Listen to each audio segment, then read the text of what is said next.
আবৃত দশমিকটাকে সব থেকে ছোটো ভগ্নাংশে পরিণত করতে হবে, 0.84181। এটাকে করলে কী পাবো দেখা যাক।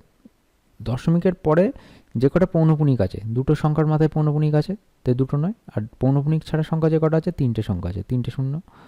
এরপরে হচ্ছে উপরে সংখ্যাটা পুরোটা লিখে দিতে হবে, 84181 মাইনাস, আর পৌনপুণিক ছাড়া যে কটা সংখ্যা আছে 841 লিখলাম, তাহলে বিয়োগ দিলে কী পাবো, 83340 বাই 99000।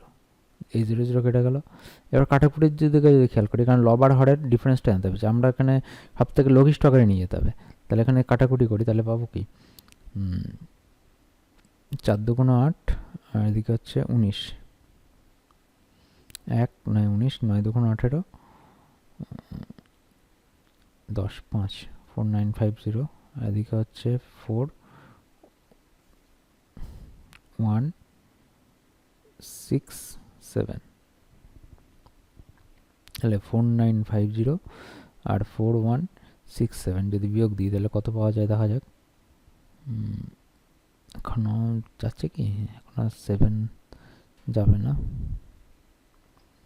5 4 9 9 18, আচ্ছা 3 দিয়ে যেতে পারে একটা, তাই তো। 4 1 7, তার সাথে 14 আর 6, 4 4 5, 12 6 18, আচ্ছা 9 দিয়ে যাবে একটা।